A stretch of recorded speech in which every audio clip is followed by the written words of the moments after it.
And we're back here once again with another episode of the MSK Show. And this is going to be episode 480. So I hope you guys had a great day and I hope you guys have a great rest of your week that is ahead of you. And in this episode of the MSK Show, we have one topic for you guys tonight for this episode of the MSK Show, and that is going to be on Jake Schreier confirms Marvel Studios has plans for multiple X-Men films. So, if you guys have been living under a rock, the director of the final Phase 5 MCU movie, Thunderbolts, aka the New Avengers, which was a utterly stupid, desperate marketing ploy to boost the Thunderbolts' worldwide box office totals, and it didn't do jack shit, honestly, because we obviously knew how desperate that was, because Marvel has literally never did that ever in their,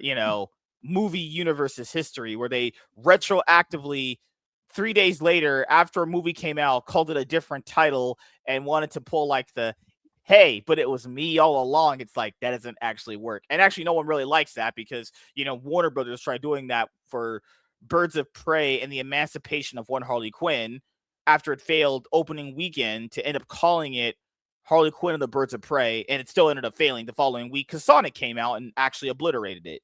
But he is going to be the director of the first MCU X-Men movie. Now, what year that movie comes out, we don't know yet, because there's been no MCU movies, announced at all after Secret Wars. Like, if you look at the calendar for the MCU, Secret Wars is the last movie they actually have announced and confirmed, and that comes out next year. And, we've been seeing, a lot with the X-Men recently, as far as, being, having their appearances in, Marvel Rivals. They still have their ongoing comic book bullshit problems that people have highlighted for many years, but are those ever going to get fixed? Don't hold your breath. That's the best way I would probably explain it to you people. We also had X-Men 97, which was a continuation of the X-Men animated series in the 90s, actually. That was my introduction to the X-Men. That is going to be having a season 2 come up very, very soon. I think sometime in June, actually. So we should be seeing, stuff announced for that as well. But as you guys know, after this multiverse saga that, is going to be over, come with Secret Wars next year, I'm just going to call it right here. This is going to be called the Mutant Saga. And the person who's going to be directing the first MCU X-Men movie I think he had an interview of some sorts like a few weeks ago where he was talking to like Collider, and he actually talked about kind of like the philosophy going into the first MCU X-Men movie. Not going to lie, based off what he said, it actually sounds pretty good. Now, as far as like the ideas he wants to implement going into it, there's a big problem with that, is he can implement and try to do whatever he wants, but it's ultimately going to boil down to what Kevin Feige allows to go on in those movies, actually. I think a lot of people got to understand is like, he could actually do everything right, but if Kevin Feige says, no, cut that scene, don't have this line there, all this, that, and the third, then it just ultimately is going to end up not being as impactful as it should have been. Also, I should probably, highlight this as well when it comes to this upcoming MCU X-Men movie, is the fact that this is a movie that is going to have to be a loved movie, kind of like the way that, like, I wanted to love the newest James Gunn Superman movie. I just ended up ultimately thinking it was okay. I don't think if you make an okay X-Men movie, I think you get like 1 or 2 tries at making an okay X-Men movie before people start going like, wait a minute, is this the same old Marvel again that's making bullshit movies back to back to back? Because that wouldn't be a good step at all.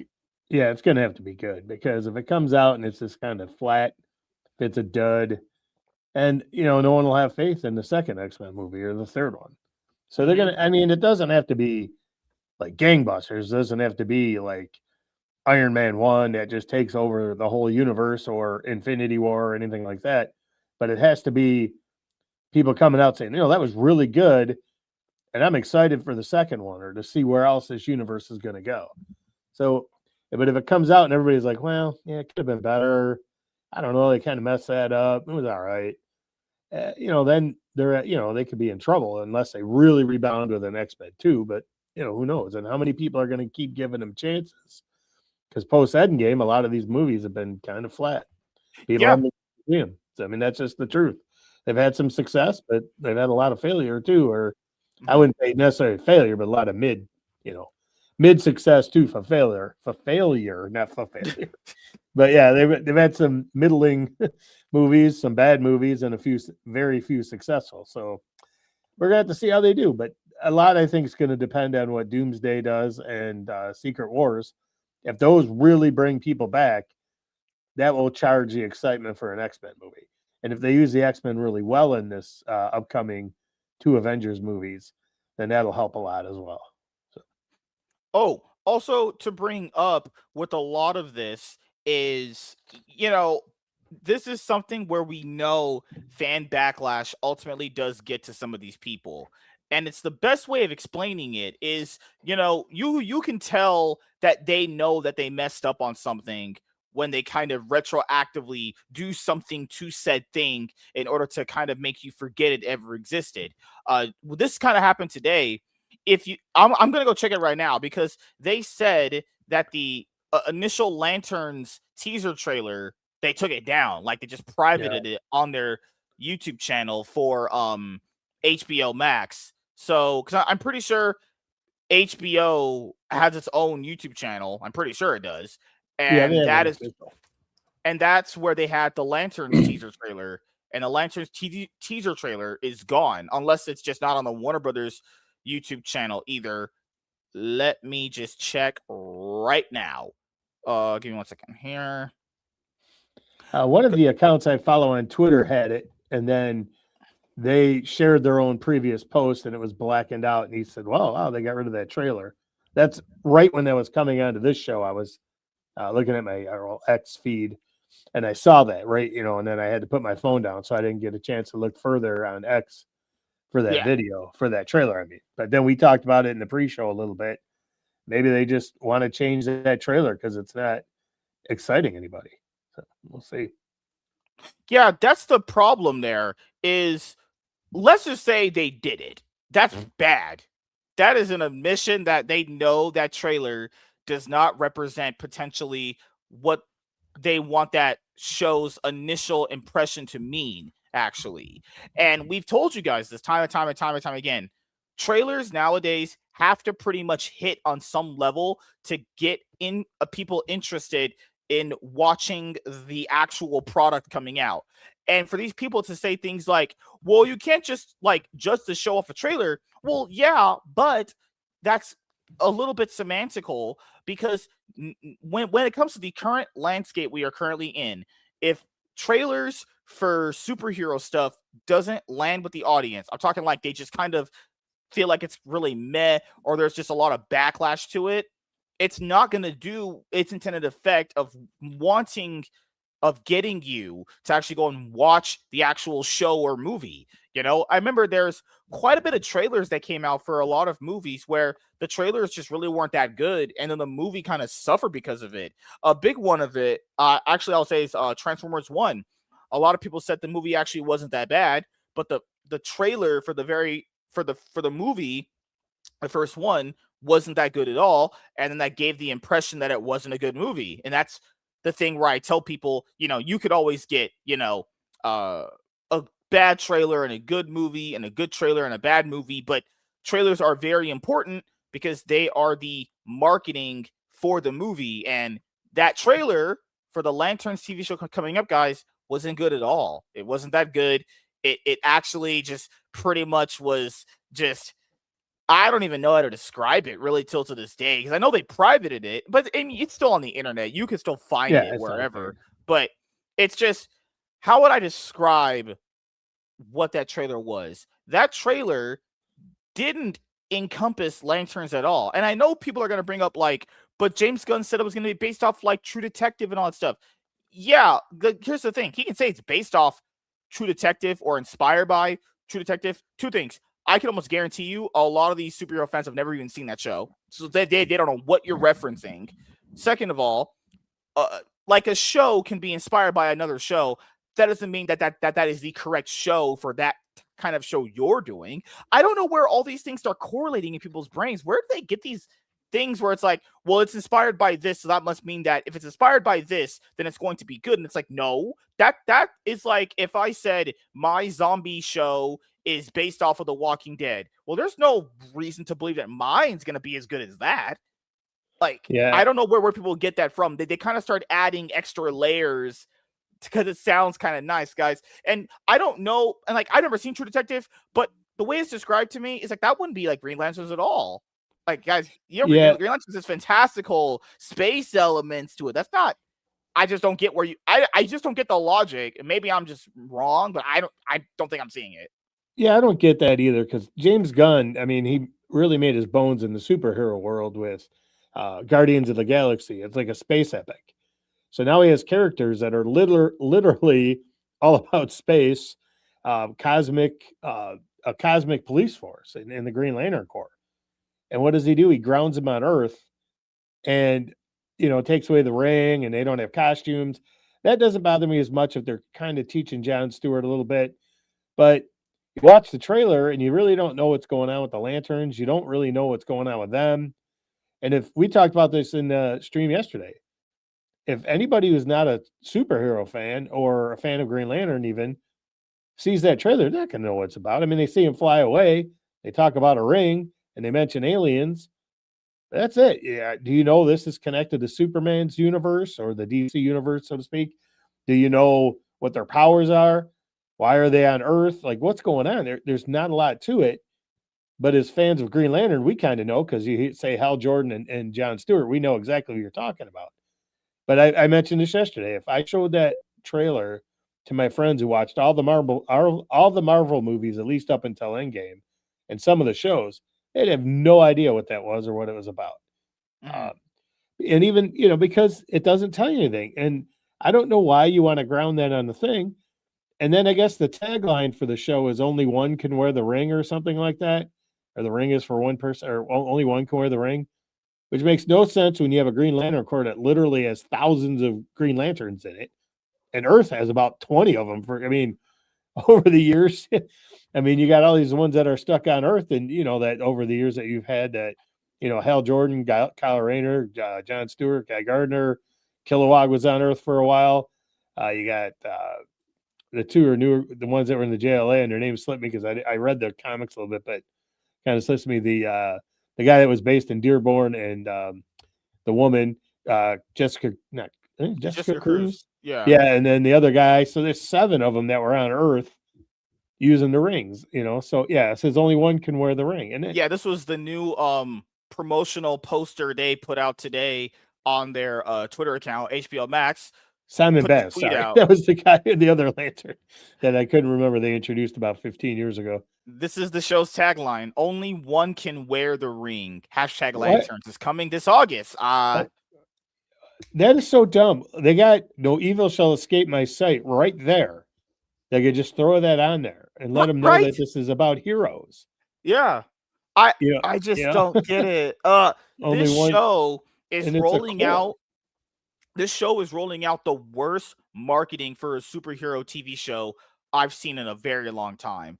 I'm talking like, guys, I'm not going to say this is on the level of like Batwoman on the CW, but like this show is bordering on like a level where they're not convincing. I wouldn't even say they'd even convince casuals to watch this show. Yeah, only one can wear the ring. Even a casual knows there's multiple Green Lanterns. It's like it's like one of the few characters that can actually have that as a mantle based off of how it's structured or retconned or however you guys say it is, right?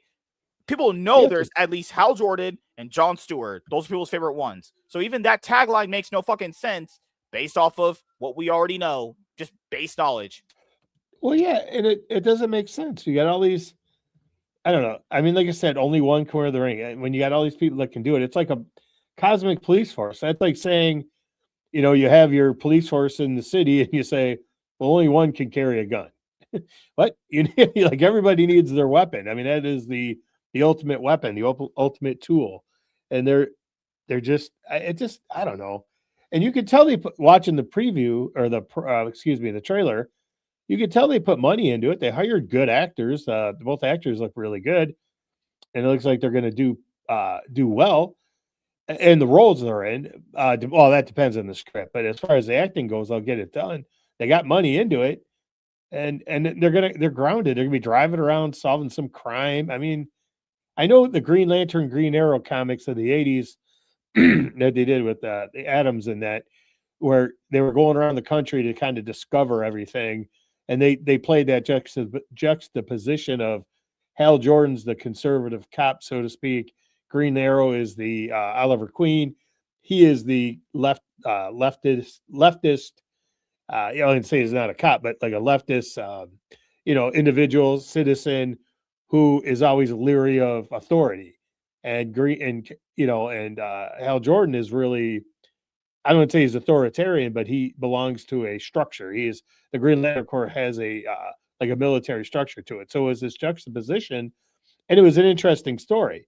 This seems like they're maybe trying to recreate some of that, but instead of the political left-right, it's, well, I'm training the new guy to take my place. And Hal Jordan seems like a bitter old man. And then you got Jon Stewart, who's coming in as, I don't know. I didn't even get much out of his character from the preview. Maybe he's a little cocky, or maybe a little reserved, or just kind of brash. There wasn't much there, because that was another problem with that trailer too, was that even if the trailer was to portray them as one way, there wasn't even much there between them to show like any level of chemistry. Because if you're trying to do that premise of buddy cop chemistry thing between two dudes, I didn't get that from the trailer. Right it here, wasn't there.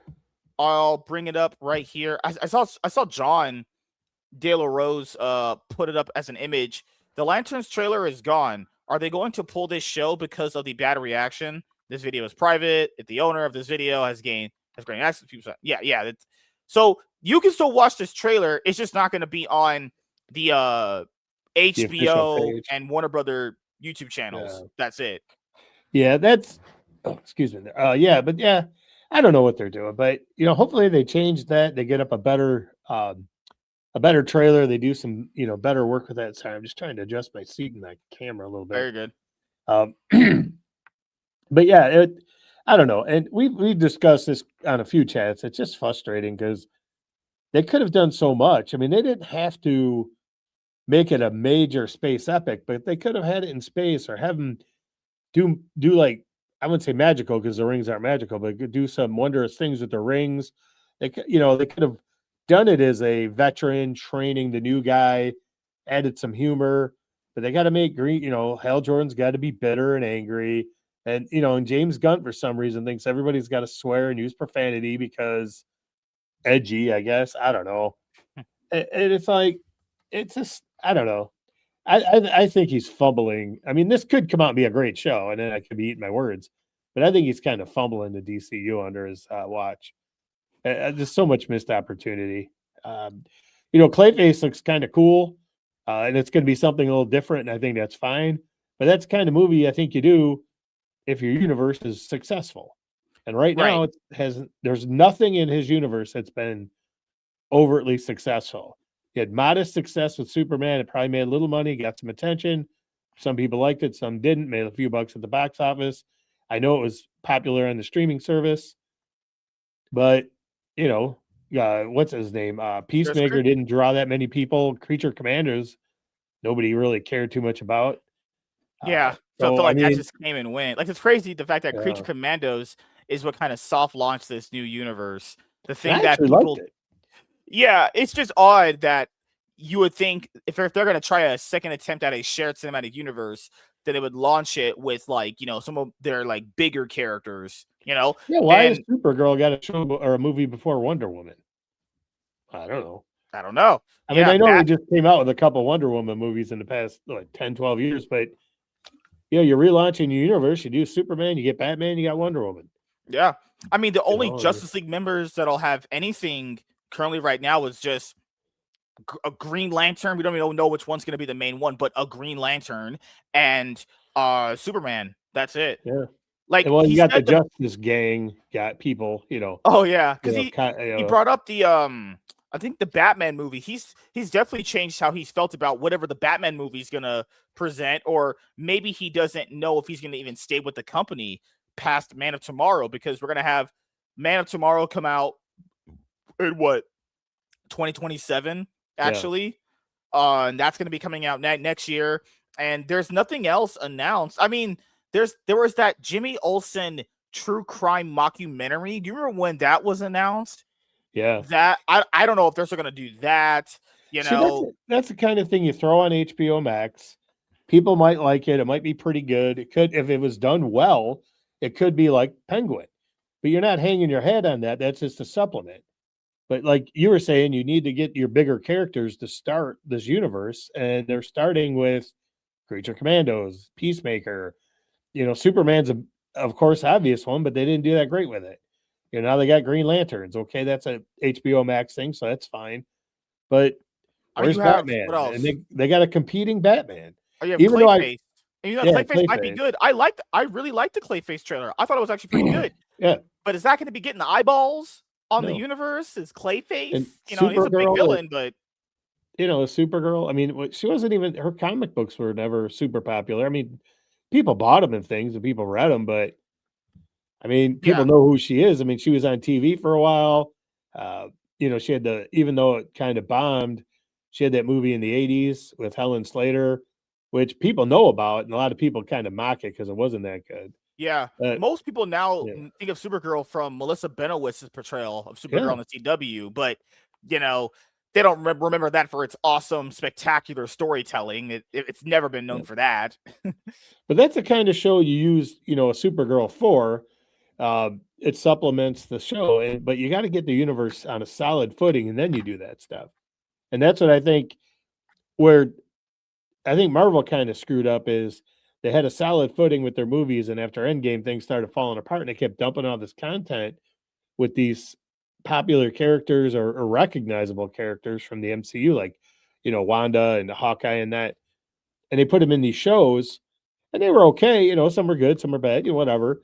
But then they just kept adding and adding, and they weren't giving us anything really good to have people like really attract them back to the movie. And the problem now with DC is they haven't had a successful movie in, when was the last time they had even not counting just James Gunn, when was their last successful movie? Was it Aquaman?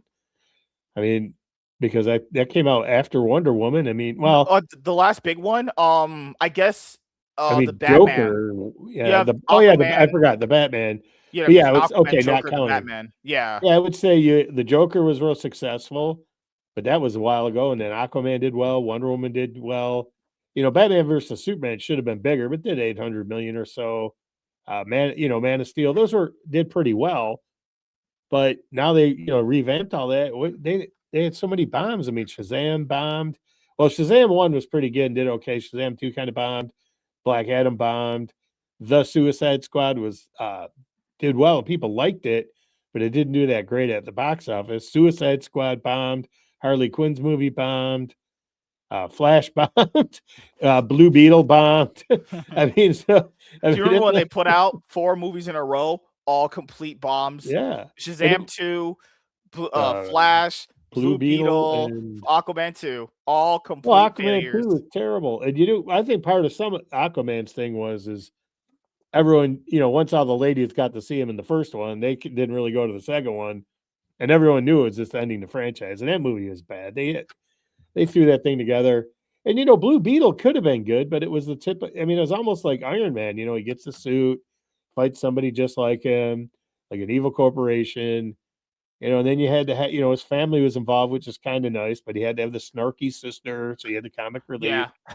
I mean, and she wasn't a bad character. I mean, it was an okay movie. I mean, I put it in the to me, I put it in line with like the Marvels, where I watched it, thought it was okay, had a good time with it, but it's not a great movie.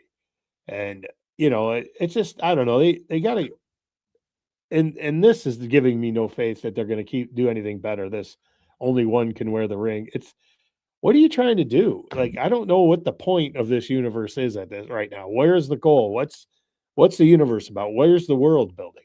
And this Yeah. Lantern has to happen before Superman, I imagine, because Guy Gardner is the Lantern in the Justice Gang. So is this going to be before Superman? I would think it would be. Yeah.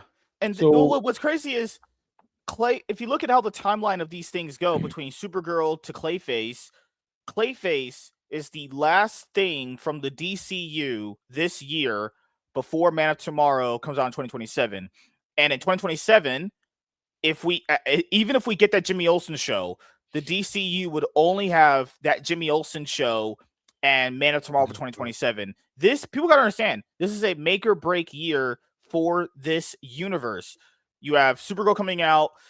Depending on the budget and marketing of that movie, that might not do so well box office wise, given the fact that it has so much competition when it drops. And I don't even know if there's an actual massive audience for this version of Supergirl or Supergirl in general, right? Because Supergirl might be one of those characters that people know of, they like, but is that a character that you really want to see a solo movie based around? Or would you rather see her in someone else's movie? Yeah. Like, that's the thing that Marvel...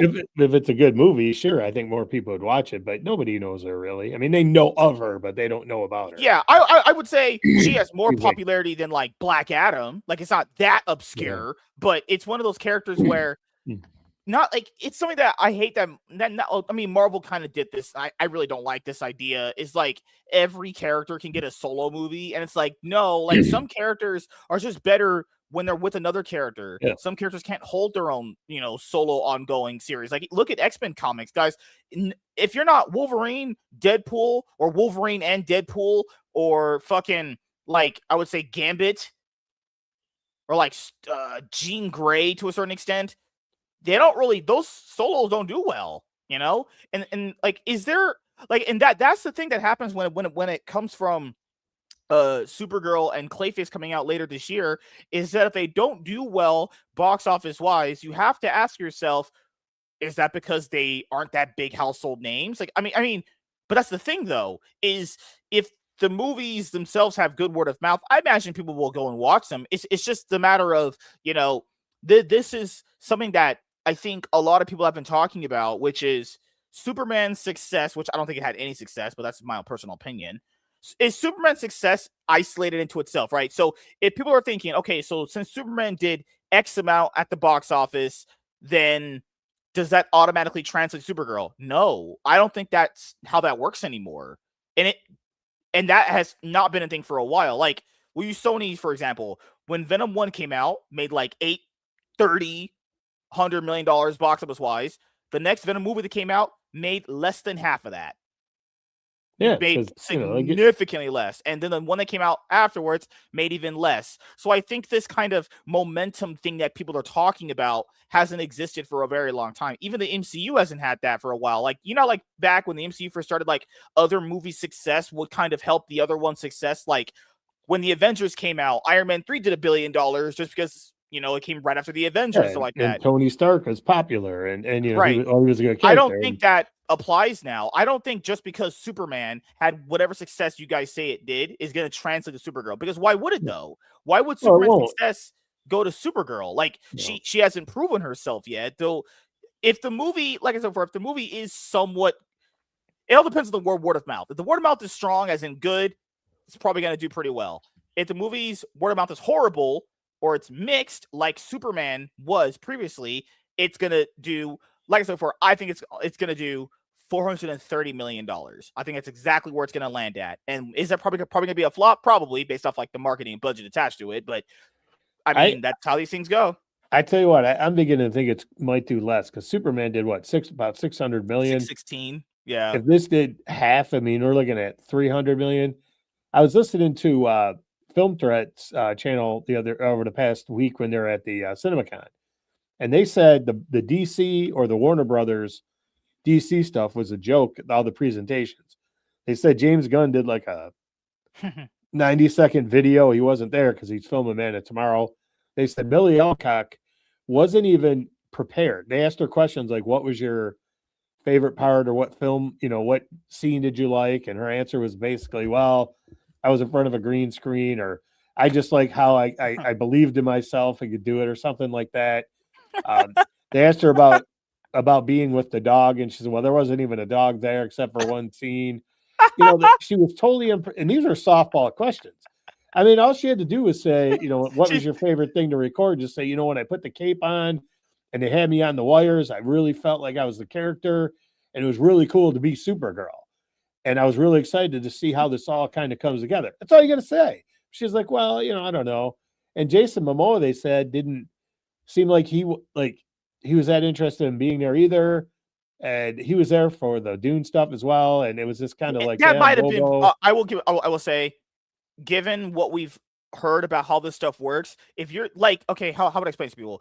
Okay, so there's a reason why Comic-Con sometimes have people make those little videos, and because okay, so let's say you're in a movie, and let's say you're on the East Coast time period because you're filming a movie in like New York, and then you have to promote the movie, so they're gonna have you fly from New York. So you stop filming, you fly, jet lag yourself to like, let's say California. Then you have to go be on camera, talk to people, answer questions. That's why people don't understand that there's a reason why actors and actresses typically send in like those little videos and stuff like that, or they don't answer things like very cohesively because I would just imagine you're just jet lagged. Because like imagine that. It's like it came on Supergirl's came out yet. It's probably still doing reshoots because we know reshoots are happening right now based off the test screenings not going so well. So she's probably doing reshoots. She's probably not even in. She's not on the West Coast when she's going to CinemaCon because that's in Vegas. That's on my side of the country. So she leaves like Vancouver or fucking Atlanta or some shit, flies over there, jet lagged, probably has like 4 hours of sleep, goes to CinemaCon, which is early in the morning because I'm pretty sure Film Threat says this all the time. CinemaCon, when those presentations start, those things start at like 11:30, right? Yeah. So you go, you answer, you're like all dazed and fucked up. You're just like, what is going on here? Like, I could understand why that ended up happening. But the thing is, to also add to your point is, as I remember, I think I saw them talk. I heard them talking about it on a video. I was like, what the fuck? Because that's what I keep bringing up to you, dude. Remember, it kind of feels, it's like when I was talking to you and Bob, the hype for this stuff just feels very forced. Like even the actors themselves don't even seem to be all enthralled with kind of doing it. And I know she might be tired or whatever, and it's a long process, but this is her movie. She is the star. This is her vehicle. If she does well, this could launch her career. She needs to be prepared. She had, and these people aren't even looking for like crazy answers. They're just looking for puffy. Oh, I love being in this movie. I love wearing this uniform. Throw off. Yeah, I felt so strong when I put the uniform on. Yeah, I was working against the green screen with the dog, but the actual dog they had in the set was so cute, and I loved to be around him. I love Crypto in the first movie, so I'm so excited to see him in the second movie and how our story is intertwined. I mean, I could go do the press for her right now and be better because no one's asking you to come down and break down, well, I was on the wires and my weight moved me this way, or I had to do this. And no, they just want some nice stuff. They can get their sound bites, throw out some video. And they just said the whole DC presentation Film Threat did about it at CinemaCon wasn't very good. They said Marvel was real prepared, but everything they said with Marvel seemed really scripted. But they said DC was just kind of winging it. I felt that on Twitter too. Marvel's felt like they were just trying to sell you on the accolades of the MCU, but not on like the intricacy. Like it's like what they have to do. They have to sell you on the accolades rather than like the current issues it's facing. But you're supposed to kind of sell the dream at like those kind of cons because those cons are mostly for like the theater owners and stuff like that, because they get to see like what movies they're going to end up showing and all that other stuff. It's just crazy because it's bad for Paramount too. Paramount, guys, I'm not shitting you. One of their big releases this year is Angry Birds 3.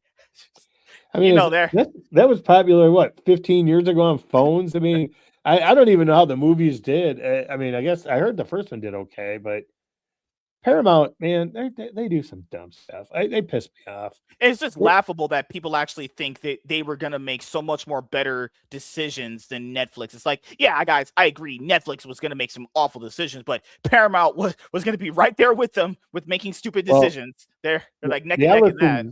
The Ellisons really just bought Paramount about a year ago, so hopefully they get this Warner thing. They voted their what do you call it? The stockholders voted to approve the acquisition of Oh yeah, WB. I heard that. Yeah. And then, but they also, what's his name, Zaslav? They denied his $500 million package. So I don't know what's going on with that, his buyout or whatever. But yeah, like hopefully they decide to do something better, and they, because like I said, they've been around a year, and I kind of think James Gunn might be gone. Um, yeah, we'll see. I can't see if Supergirl fails, if they don't get any return on viewership for Lanterns, and if I don't think anyone's expecting a lot from Clayface. So it's like a $40 million movie, maybe $100 million total with reshoots and advertising. So if they could squeeze out 250 million out of that movie, make a few bucks, they might be happy with it. But that's not going to kill them.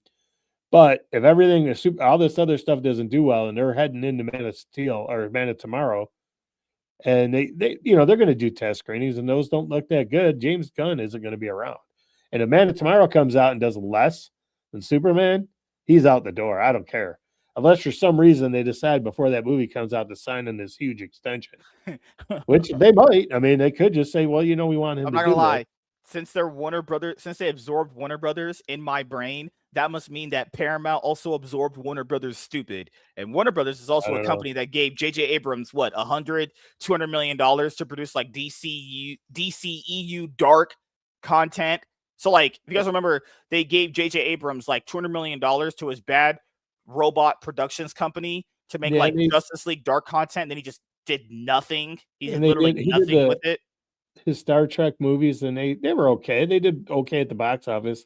They weren't that great. And then Warner gave Kurtzman full reign of Star Trek, and he ruined that.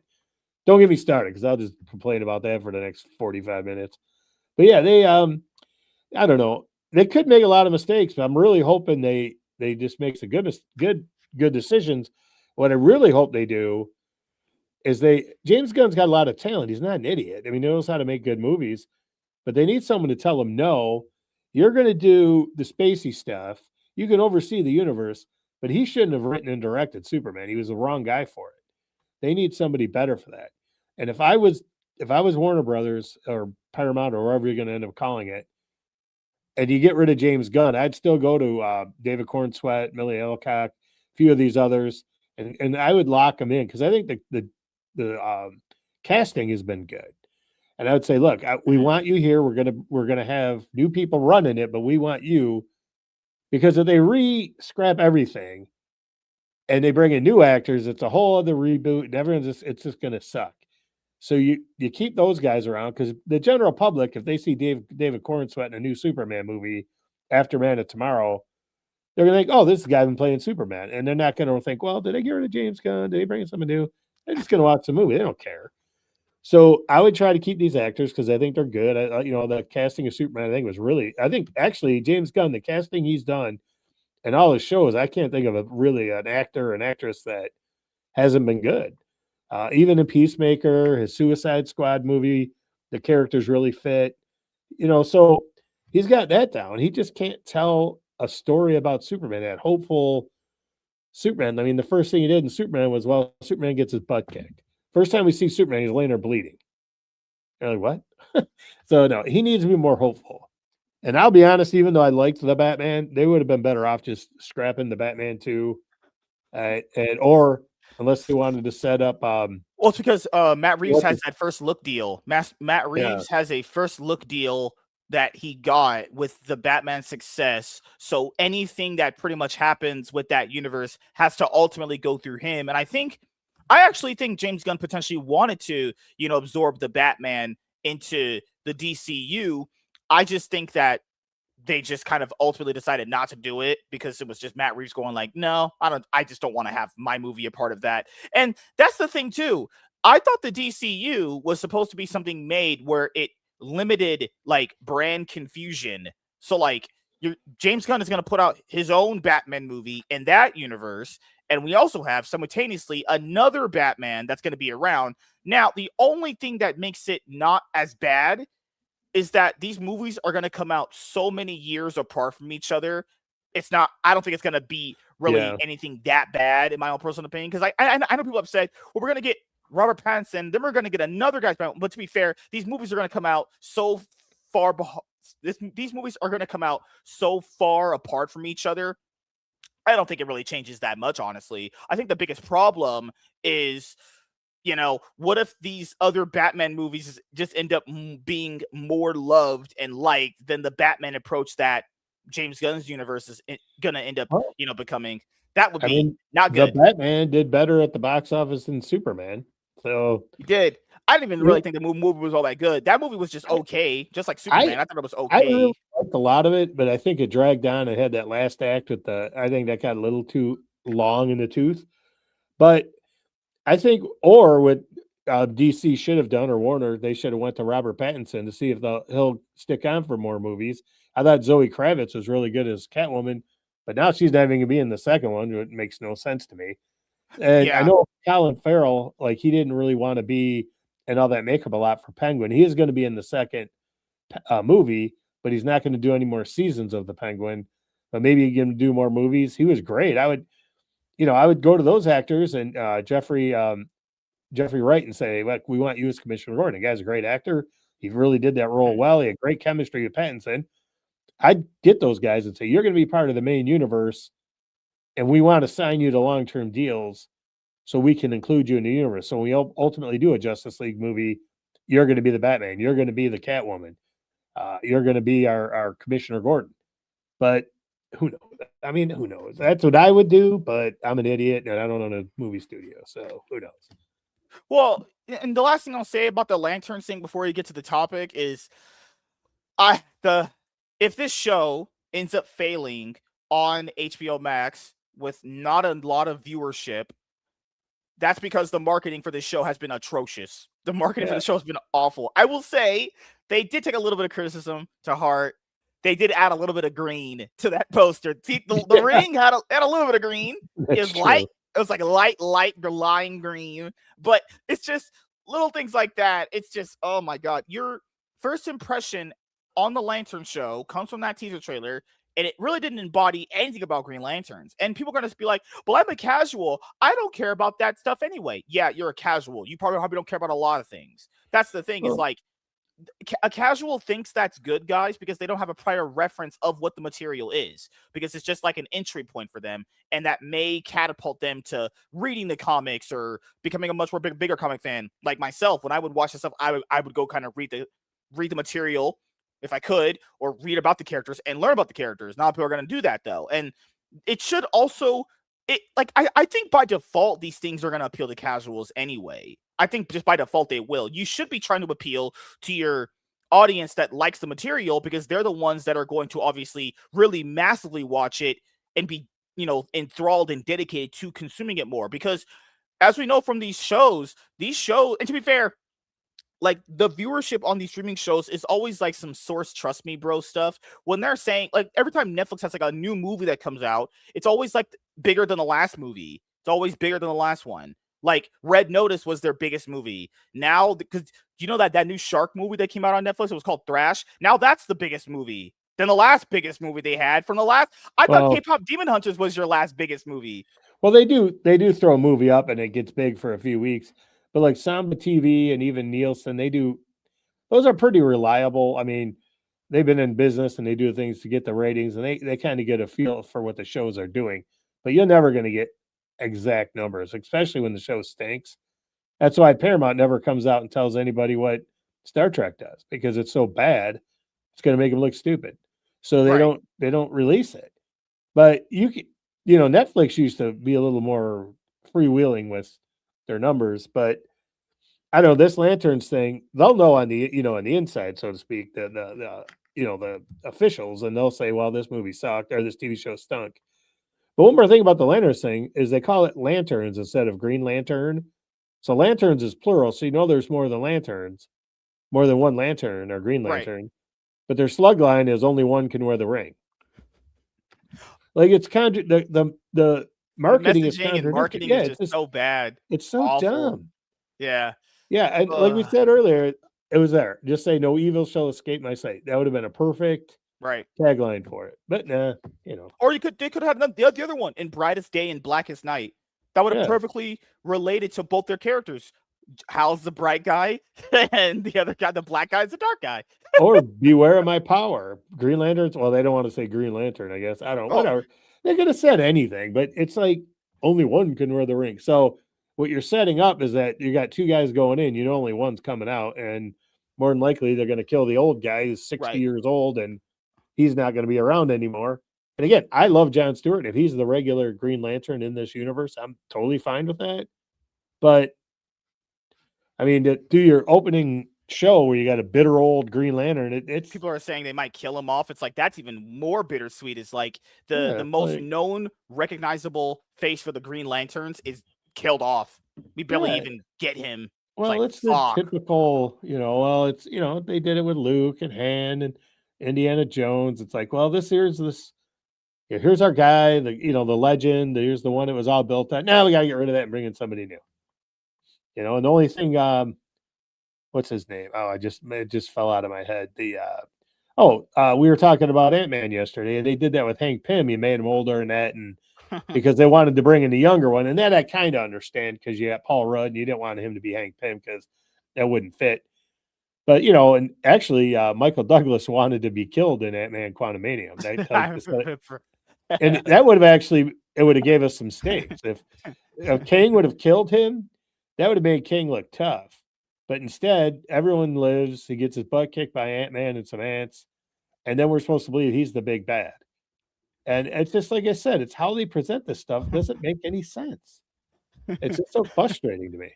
It's so bad. One of the main guys was like, "Can you just fucking off me, please? Yeah. I'll get hung." Well, he's like 80 years old now or close to it, so I get that. But I don't know, and I've always said that about Kang. If instead of him being the one all the other Kangs feared, they should have went through living hell. Hank Pym should have been killed.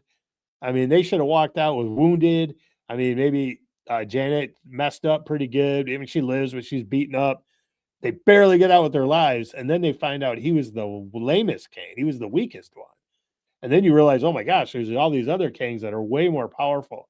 They're way better. They're way stronger. They're way smarter than the one we lost somebody and barely got out with their lives. We're going to need all these Avengers to defeat this. Instead, one of the weakest Avengers physically beats the toughest Kang, and then you're supposed to believe he's going to take on the whole Avengers. Yeah, that's what I think really screwed over them using Kang, because there was rumors that even before Jonathan Majors had his, let's say his, how would I say it?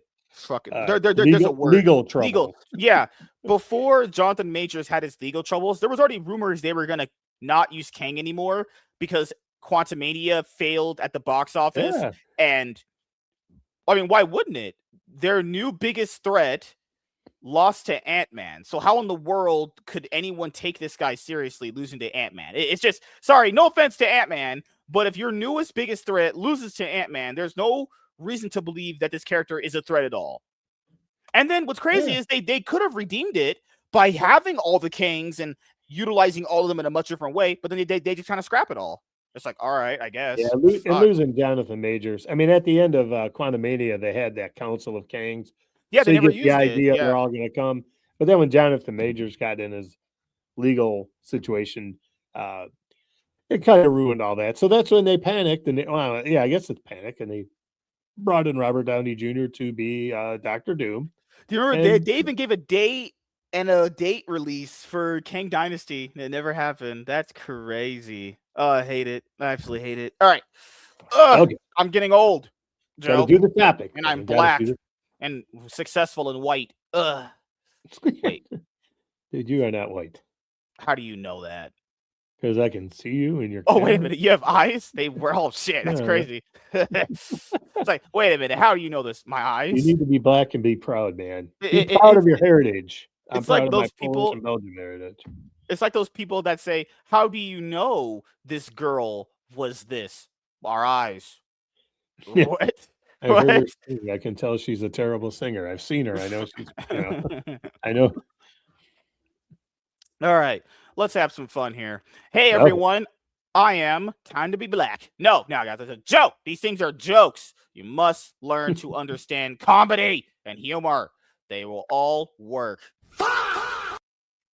All right. So Godly. I could use that for all of the DCU's decision making. Oh my god. There's nothing for the DCU guys coming in 2027. Outside of Man of Tomorrow, that's it. That's why this is a make or break you for that universe, because they know if they announce more stuff, it's only going to make things more complicated down the road, because James Gunn, or I think it was the Authority, he announced he was going to do that.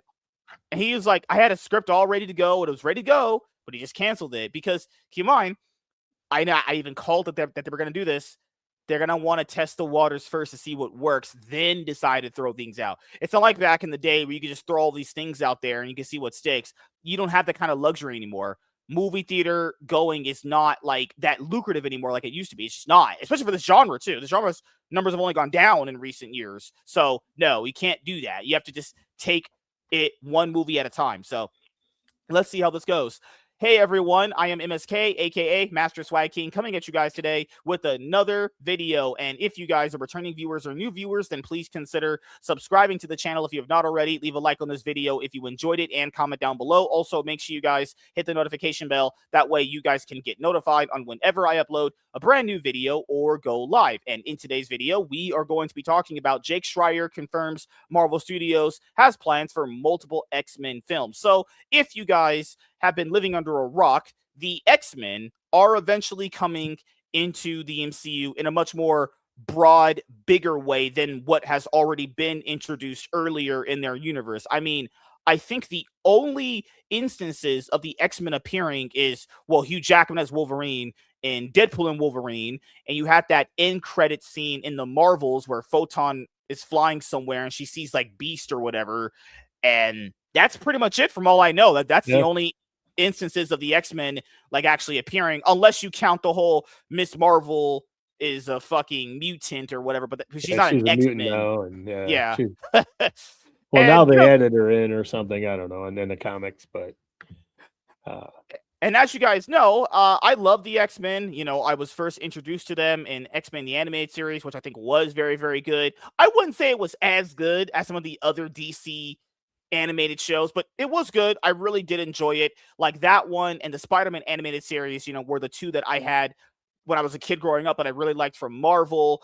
And, you know, growing up and, you know, seeing the X-Men live action movies come out from Fox Studios, because if you guys don't actually know this, Marvel Comics went bankrupt at one point and basically sold off half their characters to other companies, and one of those was Fox, and they were the ones that distributed Fantastic Four movies and X-Men movies for the longest until, you know, Disney bought them in 2017. And you know, I think people kind of give that universe a lot more flowers than it deserves. Like, I think there are some nice standout movies in that universe. Like at one point, X2 was considered like the best superhero movie. To be fair, we had not a lot of them around at that moment in time, so I guess it could be there. I liked X2. I thought it was actually it was good. You know, the first opening scene of like Nightcrawler doing that thing and all that shit. I thought it was good. Now, probably watching it again, I probably won't maybe feel as the same, but I thought it was solid. I think the first best movie to come out of that universe is actually First Class. I think First Class is there. It's like a legitimate good movie. I think the best movie they ever made was Days of Future Past. Days of Future Past is, in my opinion, a top 10 superhero movie of all time. That movie's fucking amazing. They really went all out, you know, on that movie. I kind of quit watching those after like Apocalypse, because Apocalypse came out and they kind of ruined Apocalypse. And if you guys know who that is, that movie stunk ass. It was horrible going from First Class, which Matthew Vaughn did, and then Bryan Singer comes back for Days of Future Past, and then Bryan Singer comes back again, and then he fails in Apocalypse, and it's just, it wasn't good. I think the last movie I watched of that universe was Deadpool 2, because I never saw Deadpool 1, and then right around the corner they had like the New Mutants coming out. Anna Taylor-Joy was like magic or some shit. That was so bad. Do you remember the marketing for that? It's like 50,000 trailers. It got delayed like 5 times. Yeah, it was delayed like 4 years or some craziness or something, and they made it like a horror movie. And I tried watching it. It was terrible. Like, I couldn't even get through. I mean, I kind of was on. I was fast forwarding. I was like, is this ever going to get good?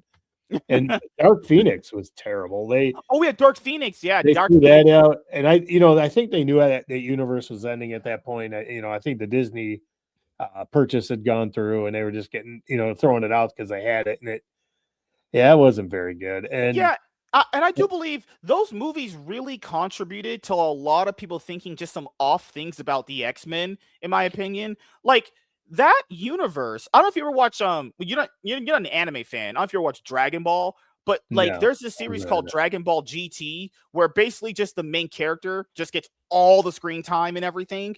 And that's what the X-Men movies did. Like the X-Men movies did like were very good if you were a Wolverine fan or maybe a Professor X fan or a Magneto fan. I wouldn't even say Professor X. I think they treat him pretty badly in those movies too. I think the only two good characters they do good is Magneto and Wolverine.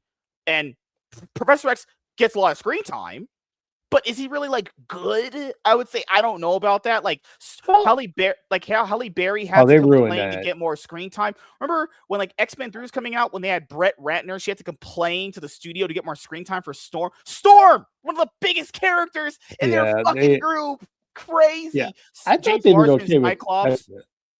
Like Yeah, that didn't fit. James Marsden, I don't know the age difference between him and Femke Janssen, but it seemed like she was like yeah, 10 years older than him. It didn't that relationship didn't click. that never worked. Yeah, Yeah. the chemistry wasn't there. But I thought Professor X was fine. The third movie, though, they killed him. They got rid of Cyclops. That third movie wasn't very good. Like because if you guys remember, they killed off Cyclops because James Marsden was the boyfriend of that horrible Lois Lane in Superman Returns.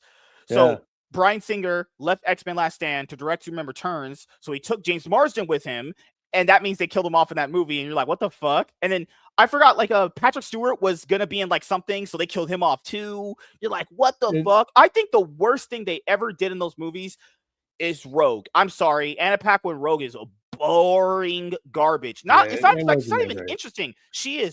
That is I think one of the worst superhero castings ever. She is horrible as Rogue. It's terrible. No, Like and I know there's like this Rogue cut in Days of Future Past. I never saw that. I can't I speak to didn't if she either. did better, but she was awful as Rogue. The Kitty Pryde, I forgot who that chick was, but she It was wasn't really Ellen that Page, good. wasn't it?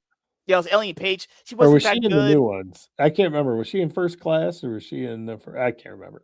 But Famke Jensen as Phoenix. I mean, I she think looked the part, but she was a she little looked the older part. than Yeah, I feel like her problem was she never really like had any more like flair to her character. I felt like her character was just kind of going through the motions. Honestly, it kind of felt like she just kind of was just taking a job, in my opinion. Like it wasn't like she was truly awful, in my opinion. I feel like she just kind of didn't really give a fuck.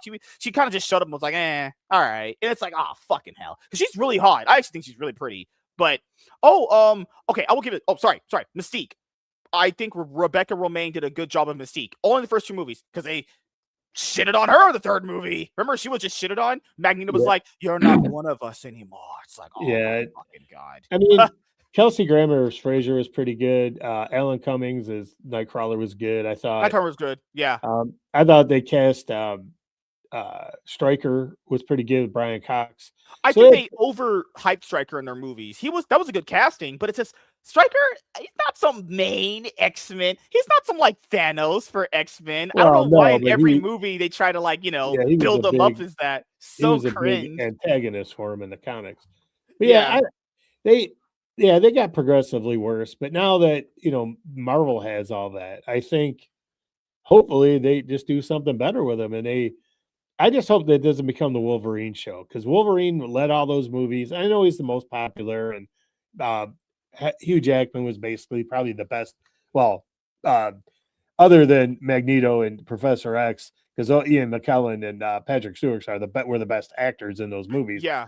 But he, as far as the younger cast, he was the best actor or the field X-Men, so to speak. Like what was that guy who played But Iceman? Like he was just oh shoot, I know who like you're talking about. but he wasn't like His that brother was good. in the CW shows too.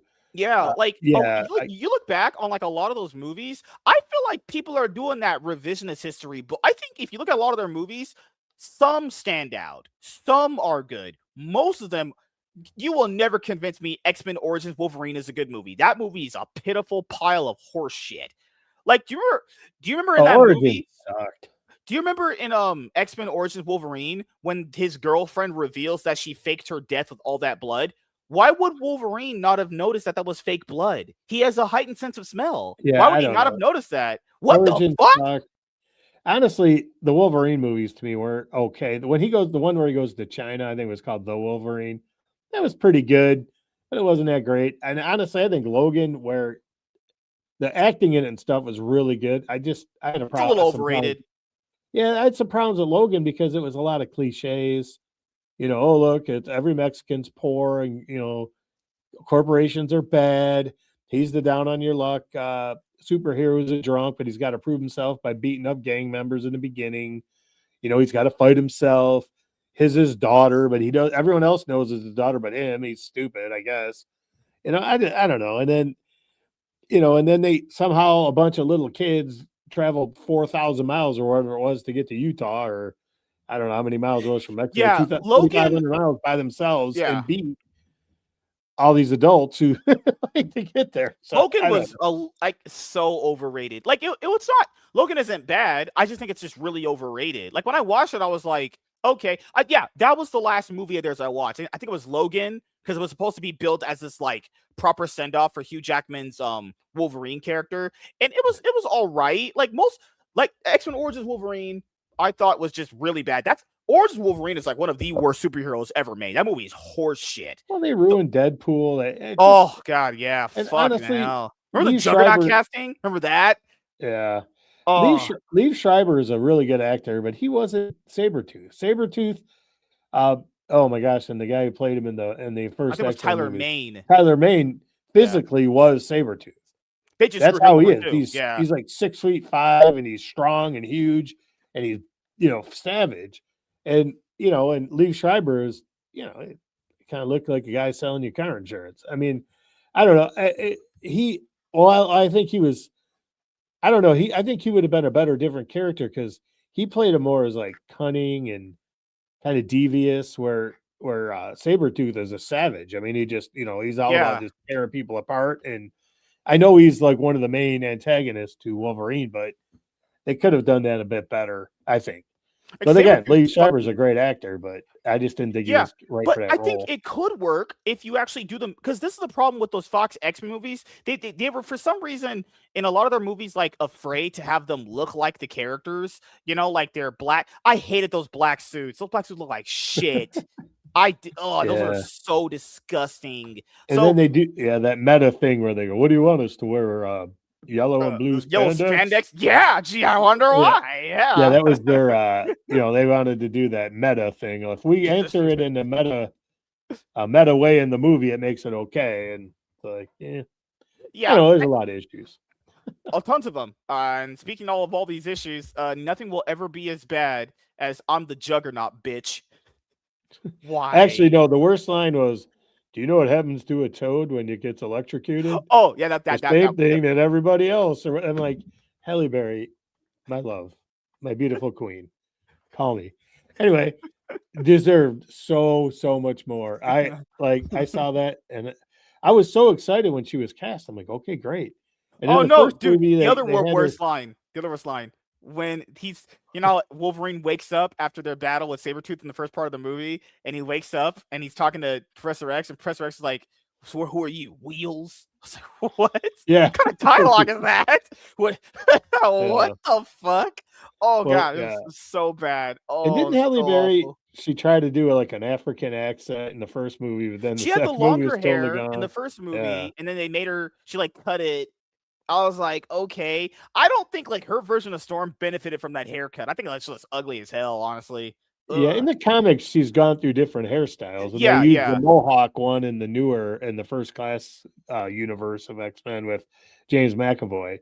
So she looked more punk in that one, which was a pretty popular thing in the 80s for her. Oh, another thing the problem with that universe, they always had continuity problems. In First Class, Azrael and Emma Frost are there.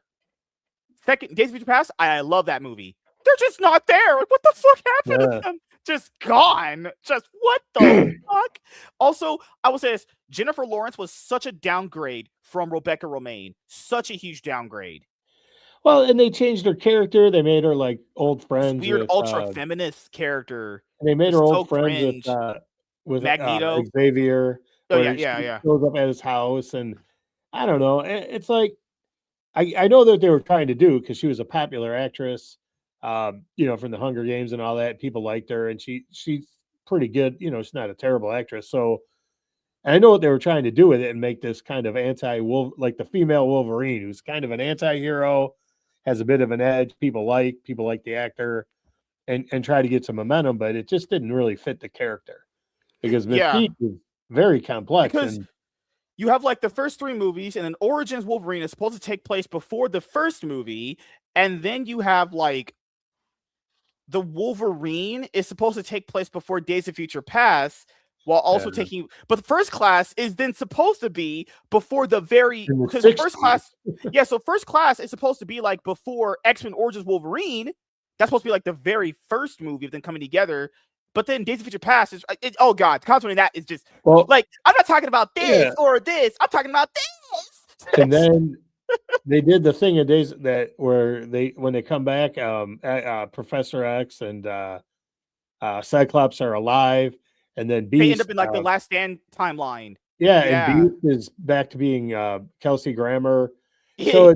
it's like I think they did that just so you do whatever. But now with this, where Remember they're the end all going credits to scene? show up, You had that split continuity where yeah, there's a and they merged Wolverine it in the all past. together. Like, what in the world? And I just, oh god, continuity in those movies well, just went out the door well, now they're years going to ago. have that in Doomsday, and I think they're going to end up just wiping out those universes and get a new start. So we'll see what they do. But anyway, you got to get on with your Oh, article. are you good? So I don't know if this is actually in the article because this Twitter account put this out there. I don't know if this is actually there, but it says that Jake Schreier is reading Chris Claremont's X-Men comics to prepare for Marvel Studios' X-Men film. Now, I will say this. Chris Claremont X-Men run is one of, if not the most influential known comic book runs in all of comic books, right? The problem is he could actually be reading the Chris Claremont X-Men run. Keep in mind, X-Men originally, comic book wise, gets canceled at around issue 66. They bring it back with Giant Size X-Men #1, which was by Dave Cockrum and Chris Claremont, Stan Yep. Lee, and all those people. And they really basically, it was like this is like what a true reboot is in the sense of like, hey, this kind of didn't work, so let's kind of reboot and remake this in a certain way that the audience can understand. This is like, in my opinion, the best way of doing that concept, and it worked. And then Chris Claremont went to write 200 plus issues of X-Men. Then they redid it with like Jim Lee, Chris Claremont X-Men #1 that happened a long time. That happened in like the 90s, actually. Man, Jim Lee's X-Men art, woo! Damn, to me, definitive X-Men artist is Jim Lee. No one can draw the X-Men like Jim Lee. Nobody. Not a single person's ever drawn the X-Men like Jim Lee. Nobody. Fucking hell. The art on those 90 books is just utterly insane. So keep in mind, he might want to actually utilize Chris Claremont's X-Men run to be influential in the movies, but what happens with this, guys? Remember Nia DaCosta? Because, Joel loves his black ladies. He loves his black queens around here. She wanted to do a lot of different stuff with that Marvels movie. She ended up saying, she was in that interview with Brie Larson, and she was like, well, it's kind of Kevin's movie. That means she basically just admit that he kind of just, went and made the movie he wanted to make and not the movie she wants. He could do literally whatever he wants, right? He could read whatever he wants. Is Kevin Feige going to implement any of these ideas? I don't know. Well, I think he's going to have to, because he has to know that the franchise is in a lot of trouble. And if Schreier here can come up with something good, then he's going to should give him free reign. Because you remember with James Gunn, when he gave him full control over Guardians of the Galaxy, and he was sort of the de facto space leader of the space MCU. So James Gunn, anything that dealt with space in the MCU, James Gunn was involved with decision making. I don't know if that was ever an official title, but that's what they did. But then he left and all that, as we all know. But I think if this guy can come in and do a really good X-Men movie and they give him free reign, they're going to let him handle the mutants. Right. And the other that thing would I be want to smart, because Kevin Feige Right. doesn't know what he's doing. And the other thing I want to bring up here with all the rumors coming out about this interview he had with Collider is one thing. So what I mentioned earlier is that the original X-Men run, which runs like 66 issues with Stan Lee and Jack Kirby, it didn't do as well. But those characters, they took that and then they actually they kind of did the same thing that they did with Giant Size X-Men, where they pushed them into to another ongoing new series called X Factor, and they used all those original characters in X Factor, and then that did better for them, and that actually was one of the highest selling comic books ever. So this also proves this true as well. You can make the best thing ever, you can have the right ideas, but sometimes it's just not the right time for them. Because keep in mind, that same group of characters that people didn't really resonate with originally got another ongoing series to their name, and it did very well. And I want people to understand that when it comes to like creative adventures, you could do all the right things. Sometimes it's just not going to resonate at that certain time frame. Because as we guys know, Wolverine, and to be fair, I've heard this for years, Wolverine is most likely not going to be in the first MCU X-Men movie. But as far as the original X-Men lineup in the comic books from the Stan Lee, Jack Kirby era, Wolverine is not there. Actually, guys, Wolverine comes in this Giant Size X-Men. That's mostly where his first appearance comes from. And then that Hulk book, he was also part of first two. Technically, well, Hulk 180, 181, yeah. That's weird. What is the first appearance? This one or that one? I'll let you guys 180 is at the very end. He's on the last panel, and then 181. They say his first appearance is 180, but his first full appearance is 181. I actually had both of those at one time, and I sold them. Good Lord. You should have gave them to the Black BLM reparations fund. That doesn't exist. That wasn't around when I sold it. Well, they weren't in the greatest condition. I owned a comic shop at the time. But, I think when you talk about X Factor, that came around a little later. A lot of people might not remember this, but when they redid the X-Men, Jean Grey and Scott stuck around, and I believe the Beast, but then Beast ended up was in Avengers for a while. And they took Hawkman, I almost called him, but Angel and Iceman, and they put him in the Champions. And that was another book they tried to get rolling because they had to do something with the two characters. That only lasted like 12 or 13 issues, maybe 9. Right. I can't remember. That had a lot of potential, but that one was just a mess. They didn't do it right. But, so they had the characters, and then they brought them back, and then they did X Factor, like you said, with the originals, and that was a great idea.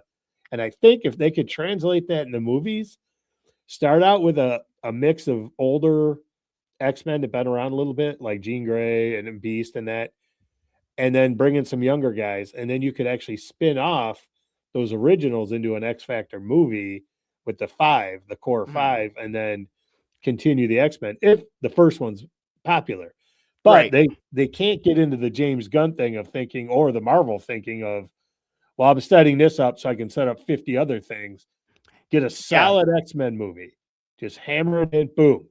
Do it really good. Mm-hmm. Then once that's rolling, maybe you do X-Men 2, and you could have those characters leave after X-Men 2, and we're going to be X Factor. Then you do an X Factor movie. Because the original team, wasn't it, correct me wrong, Beast, Angel, Jean, Cyclops, and Iceman. Yeah, that was the original one. Then Beast was like more human looking before he turned blue.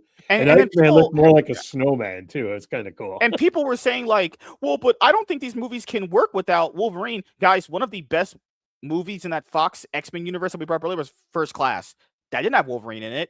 Yeah, he cameoed when he said, "Go fuck yourselves." But like outside of that, that movie largely worked without Wolverine. Keep in mind, there's plenty of other X-Men comic books that work without Wolverine. It's just the fact that the Fox X-Men universe pretty much only made Wolverine the center of attention, and that means that other characters took an unwarranted backseat. I want Angel too. Like Last Stand fucked over Angel. Angel's such a cool character. I like Angel. Just fucking Brett Ratner, man. Horrible choice for an X-Men fucking movie director. But I hope they give really good shine to, my problem is, well, since Iceman is, technically he sucks dick now. Is that going to be in the movie though? Oh, good Lord. Probably. But might as well set your brain up for that. I don't even really care about that as long as it's done well and not, I got to have a coming out scene and everyone's like, oh no. And, because, you can see the allegory where X-Men are, they got to be, because of their powers when they become teenagers, they sort of got to be in the closet, so to speak. And there's an allegory to being gay and coming out and then having people either accept you or not. Yeah. But you don't have to just beat everybody over the head with it and just, like they did in Stranger Things, in a 45-minute scene where he's just like, I like girls, and everyone's like, oh, they'll cry. It's like, just who cares? Just do it. Like, who cares? You know, it's Oh, the other thing I wanted to bring up to your thing is kind of like that scene in Stranger Things where the character's like, I don't like girls, and it's the same thing as far as yeah. when the people keep referencing that X-Men were an allegory to civil rights and all that stuff. Guys, please don't do none. Marvel, please don't do none of that.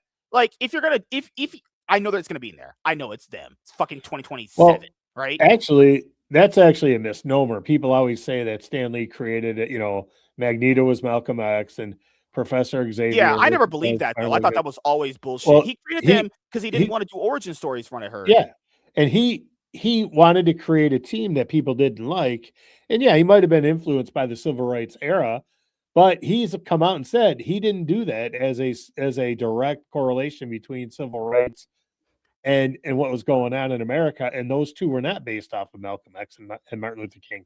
Hmm. That was this rumor that started. There's like a billion videos out there you can see, but it is a good allegory for that, and but there's more to it too. You also have the whole thing with the Holocaust and how people are treated, and what was, and and this is totally getting off a sidetrack, but I just want to Very make a good. point. People talk about casting like Giancarlo Esposito is That'd be or terrible. Denzel is Professor X. Awful. And I don't, it's not because they're black, it's because the thing is the one thing with Professor X, because he was a white man in a wheelchair. Yeah, he was in a wheelchair, say disability, but he was a white man that was accepted. He was rich in society. There was nothing, I mean, yeah, he had a disability, but there was nothing holding him back from finding acceptance. So when he'd go to these mutants and say, well, I want you and I want to make it so mutants are accepted, they looked at him and say, well, it's easy for you to say you're a rich white guy. And I am like, I got horns growing out of my head, or I'm blue and got fur. So it was a great juxtaposition where there was like I wouldn't say mistrust, but there was like a doubt that they could be accepted. And the guy telling them they could be accepted was a rich white guy. So yeah, that would change the character.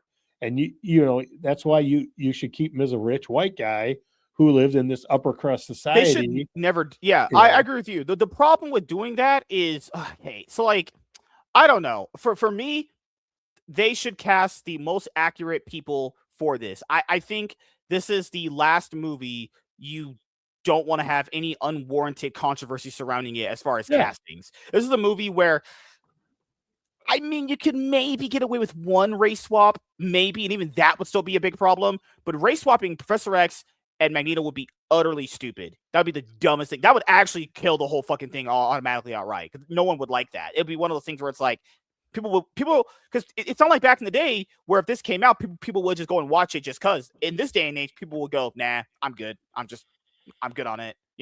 Definitely not a movie they want to have that go to. And if this the thing is with this civil rights allegory thing, guys, Kim, I think people want to attach them to that because it makes them feel better. Like they're relatable to me, but guys, they be not relatable to you anyway because they're superheroes. You guys can't relate to yeah. these people. Want to know why? None of you can cast lightning out of the sky.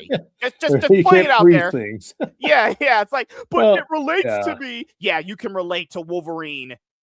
Well, Fucking you losers. can kind of relate to situations, but you're right. You can't. If you're like, if you're a teen that's struggling with homosexuality, okay, and people aren't accepting you and you have issues with that, Are we gonna get um, Jubilee? That'd be pretty cool if we got yeah, Jubilee. you That'd be can awesome. hide. You can pretend you're not gay. You can hide that. But if you're, they have that one character, Marrow. She literally has bones growing out of her head and stuff. She can't hide that. So while you can understand certain things, you can't understand everything. And but I think keeping Professor X as a rich white guy from an upper crust society is perfect because his relationship with people it would change if he wasn't. Magneto being a survivor of the Holocaust is important, but now that we're so far from that, when he's 70 years away from that now, it's kind of hard to keep doing that story because I mean, the guy's gonna be 90. So Yeah. like I don't know how they're gonna get around that unless they kind of get away. I'm not Because if they 100% use sure. that whole like hated and feared thing, people want to go like, oh, but it represents me. I have to identify with these characters. No, you could identify with them as far as like, maybe the struggle of being a little bit different, but that having that as a line of thinking is the reason why these characters aren't like that much anymore. If they just make them appeal to a wide audience like they originally did, that is how you make that work. New X-Men director officially confirms Marvel's plan for multiple X-Men movies. Marvel still hasn't said much publicly about its long-awaited X-Men reboot, which means just about every real update lands with a bit of extra weight right now.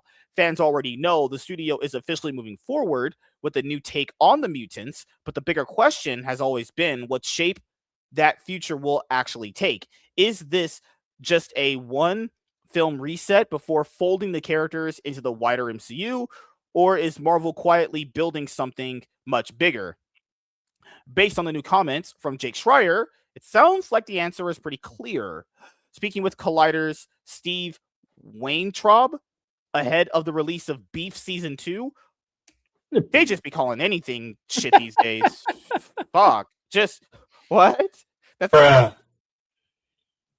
all right. Schreier confirmed that while the immediate focus is on making the first film work, Marvel is already thinking well beyond a single installment. When asked how much he and Marvel are considering the long-term future of the franchise while developing the script, which just picked up Beef creator Lee Sung-jin and The Bear's scribe and co-showrunner Joanna Kahlo, Schreier revealed, this is the quote he had, "I think that obviously first things first, we have to make one great movie." There you go. Thank you. Thank you. Just focus on making one good movie first. Then think about the rest later on. Yes, finally someone said it. Make one good movie. If the first movie works, don't already announce like a Wolverine solo and a Storm solo and a fucking another 5 X-Men movies. Just first things first, try one movie out. Make it as the best you can. Yeah. Start small. That's all you need to do. And the thing is, if you take these characters that they decide to use in the movie, develop them well, and showcase them well, people are going to want to see them in the second movie or in individual movies. You know, you just can't say, well, we need a Wolverine because we know we're going to throw him in three of his own movies over the next 10 years. But you got to have characters. You know, if they come out, let's say, for example, they come out and they cast Iceman really well. Turns out to be a stellar character, does really, you know, everyone loves him. They got great character development. And you want to do a solo Iceman movie. That could probably work. But if you throw the movie out there and he's got a minor role, does okay, kind of like he was in the other X-Men movies, and then say, well, we're going to do an Iceman movie, no one's going to watch it. So, right. You know, so you got to make sure, like he says, Schreier says, we got to make a good first movie. And then but we always have an eye as we're talking about it too. What are the different places this can go? What are the places that have been in the comics? What hasn't been explored as much? And how can that be incorporated? I mean, if we're using that logic, there's been so much X-Men that hasn't been explored at all. Because Fox was retardedly only focused on like the Dark Phoenix saga, which you can make work. It's not a bad concept. It's a really good one, but they just fucked it up repeatedly. So I doubt they're going to do that as their first like big story arc for the X-Men. Doing Dark Phoenix again, there's no way. They're just not. And now people think that storyline is bad. And it's like, that storyline's not bad. It's just that the Fox movies just messed it up. That's really all it was. If they really wanted to put a lot of money into it, that could make a really good like extended Disney Plus show. Like, yeah. You know, but you'd have to bring in all the movie actors and stuff, so that could get real pricey for a TV show. But anyway, what are some of the different avenues that we could take that feel like the kind of less trodden path that we could go down? But those ideas are always out there as we have these discussions. So that's about as direct a confirmation as Marvel fans could have hoped for at this stage. Schreier isn't saying the whole mutant roadmap is locked in, but he is making it clear that this isn't being approached like a one-and-done superhero movie. And what's more, there's already active discussion about where the story could go next, which comic arcs still feel fresh, and what parts of the X-Men mythology haven't really been explored on screen in a meaningful way. I'd say a lot of them. You could pick which ones haven't been done. Like, guys, they haven't even did the story where Emma Frost allegedly in Minecraft maybe sexually touched a lot of those guys. Doubt they would ever do that. But the Hellfire Club, they never did that. There's so many they haven't did. They haven't even did. Well, they had Hellfire Club in the First Class movies. There, they had. Yeah, I guess you could Kevin say that. Bacon was. Yeah. What's his face there? Can Sebastian they redo Shaw. Apocalypse at some point? Because that wasn't Apocalypse. Can you please redo that? They could. That would be. See now, Apocalypse. Age of Apocalypse would be he could really be good. a big bad for the entire MCU because he's got a lot. If they would have done him right, and obviously they're going to forget about all this other X-Men. You have stuff. Fatal Attractions. They've never did that. There's so many stories. I could think of so many they haven't did. There's so they ruined House of N. You can probably never do that. That fucking sucks. Or honestly. Maybe they just do them fighting the Brotherhood of Evil Mutants in the first movie. They introduce a few, good villains and good characters, and they do something like that. There's a lot of things they could do, but I think they're going to do.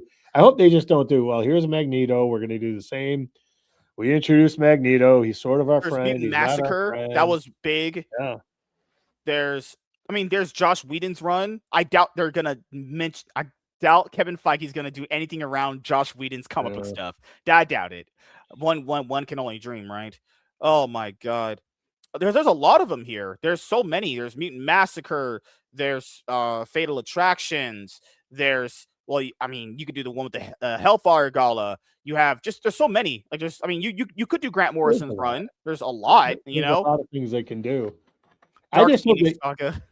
Yeah, I hope they just get away from the, oh look, it's Magneto and he's our frenemy, and I don't know. They got to use him somehow. They got to introduce him. But there's the X-Men Messiah complex. There's that one out there. There's God Loves, Man Kills.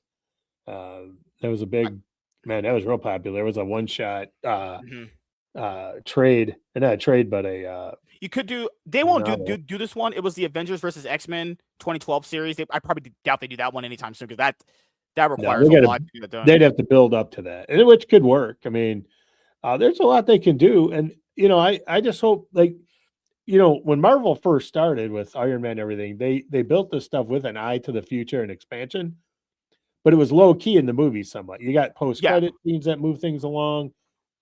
They introduced Black Widow in Iron Man 2, and obviously she ends up playing a big role. You got a little touch of Hawkeye in the first Thor movie.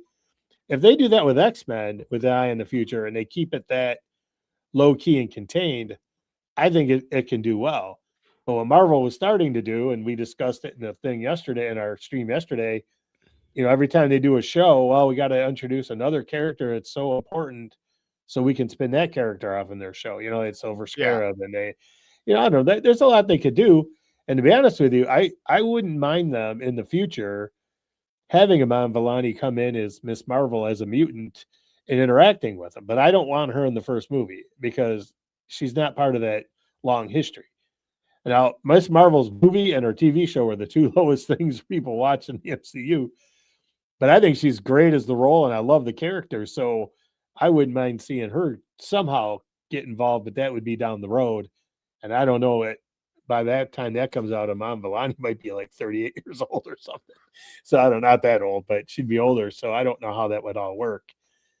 But I don't know. We'll see what they do. I just hope they don't get too crazy, While Schreier is playing it close to the chest with details about his X-Men universe, his quotes do seem to suggest that Marvel isn't looking to just reintroduce Professor X, Cyclops, Storm, Wolverine, Jean Grey, Beast, Rogue, Gambit, and the rest of the team in the most obvious way possible. In fact, Schreier's comments make it sound like the studio wants to build something with room to expand, while still avoiding the feeling of simply retracing what Fox already did with its long-running X-Men franchise. Schreier's X-Men movie wouldn't be the first X-Men project under Marvel to take advantage of more underutilized storylines with the comics. The bigger mutant picture might be under wraps at the moment, but from the sound of things, the new X-Verse is certainly in the right hands. While you wait for more X-Men news, check out Beef on Netflix. No, if I want beef, I'm just going to go to the store. That's what I'm going to do. So, beef.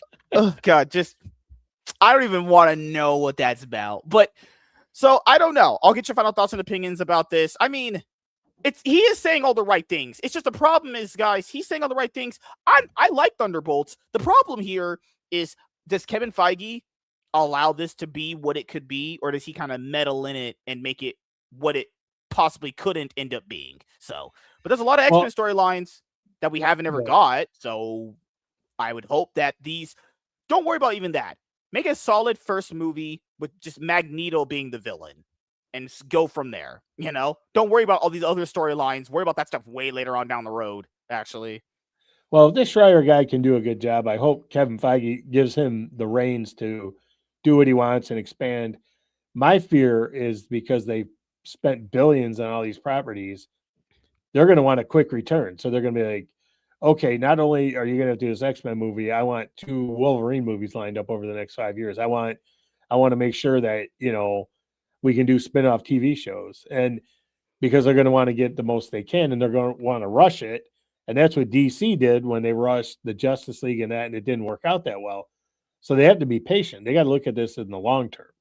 But I think what's nice is you get a character like Gambit, was real popular in the comics. I'm not 100% sure what's his face there, who played him in the movie there in Deadpool. And his name slips me and my brain doesn't work half the time. Channing Tatum. I don't know if he'd be the one to do it in the long term, but if they get somebody who's charismatic, a good actor, and who can do it, he would be ideal for an MCU show or a Disney Plus show because it'd be low key.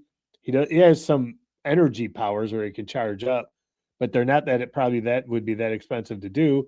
It could be a low level, street level kind of thing. Goes back to New Orleans, does something with his past. That could be something nice, and as long as it's kind of stands alone as its own thing. So there are ways they can capitalize on these characters, but I'm just worried they're going to be like, oh, we got to have 20 X-Men in this movie because 4 of them are going to be in movies. The other 4 are going to be in their own TV shows.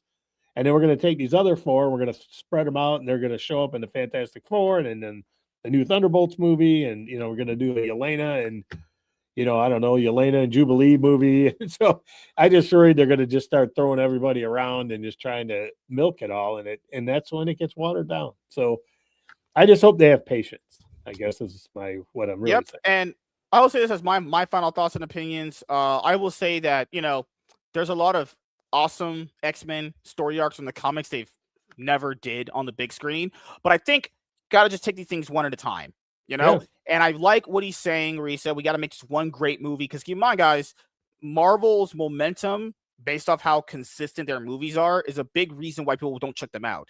Got to make consistently good movies in a row for people to really invest that time back into you. And with X-Men, the sky's the limit. So thank you guys for checking out this video. If you guys are returning viewers or new viewers, then please consider subscribing to the channel. If you have not already, leave a like on this video if you enjoyed it and comment down below. Also, make sure you guys hit the notification bell. That way you guys can get notified on whenever I upload a brand new video or go live. I am MSK, aka Master Swag King, and we're going to sign out, guys. See you guys later. Goodbye. Peace. All right. Last thing I'll ask you, man, is do you have anything planned coming up you would like to let the audience know about? No, not really. Same old, same old. Just trying to get my life together, get my book out, get my channel started. I just want to let the chat know, appreciate all your comments tonight. Nice seeing you, Mr. Milk Toast, and Michael, and Emily, and Nate was in the chat. Nate, I hope your grandmother's doing okay, and I hope that situation's working out for you. I know it's a tough time. So, but yeah, just I appreciate all the chat and all the conversation. It's a lot of fun coming on the show and seeing everybody. Yeah. As you guys know, for me, I'm probably I gotta go watch a lot of stuff to catch up on things for podcasts throughout the week. Let me bring up my schedule. So I am working tomorrow. I got called in tomorrow, but at least I now know of it instead of just being sprung on me just like last minute. I'm probably gonna end up playing Yu-Gi-Oh! Master Duel or League of Legends later on tonight, and that's pretty much it. I have an episode of the Cloud9 Podcast this week with what's his name? Oh my god, I'm blinking out his name right now. Andrew DiStefano. And I'm also going to be catching up on the NBA games. The Knicks went down another game to the Hawks. Knicks are down 2-1 of the series. Ooh, that's not good. Pistons bounce back against losing to the Magic. But good Lord. Pistons are such a fraud first team. Pistons are a fraud. Fraud. Lakers are better. Is spelled LeBron is fraud. LeBron is the GOAT, obviously. LeBron couldn't even hold Michael Jordan's jockstrap. Come on. To be fair, by the way, the GOAT of podcasting? I did not give Wheezy his props either. And was WZ here? I didn't see him. He was here. And then Lieutenant WZ, hello. Giratina, what's up, man? How you doing, man? I don't know if you guys are still here. I'm sorry. When I'm in when we're doing like the topics, I don't say hi to people in the chat because I would have to edit that out in the videos, and I don't want to do that. Like, it's just so annoying to do that stuff. I want to minimize the editing that I'm doing Yeah, here. I can't blame you. I like to chat with them in the chat, just say hi, because I really appreciate when they're all here, and it's a lot of fun seeing them. So, Good but yeah, Lord. LeBron stinks. He's old. He's old and he's crusty, and the Lakers are terrible. I never liked them.